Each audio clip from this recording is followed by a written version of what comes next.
বৃহস্পতিবার পবিত্র রাতে কেউ যদি এই দোয়াটি 100 বার পরে কোনো দিন পৃথিবীর কোনো মানুষের কাছে তার হাত পাততে হবে না। পৃথিবীর সব কিছু তার পায়ের নিচে আল্লাহ হাজির করে দিবেন। দারিদ্রতা থেকে মুক্তি দান করবেন, বিপদ আপদ থেকে মুক্তি দান করবেন, তার সম্মানকে সুউচ্চতা দান করবেন, অসুস্থতা থেকে দূরে রাখবেন। আল্লাহর অশেষ দয়া ও রহম তাকে দান করে দিবেন। সুবহানাল্লাহ। বৃহস্পতিবার রাত এটি গুরুত্বপূর্ণ রাত। এই রাত সপ্তাহে একদিন আসে।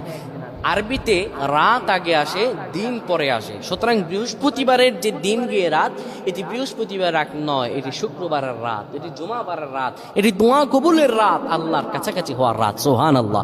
এই বৃহস্পতিবার রাত আল্লাহ তাআলা বান্দার দোয়া কবুল করেন। কেউ যদি বৃহস্পতিবার রাতে ঈশা নামাজের পরে পবিত্র হয়ে ইয়া হাইয়ু ইয়া হাইয়ু ইয়া হাইয়ু ইয়া রফিয়ু ইয়া রফিয়ু ইয়া রফিয়ু এই দোয়াগুলো পড়তে পারে 100 বার, আল্লাহ রাব্বুল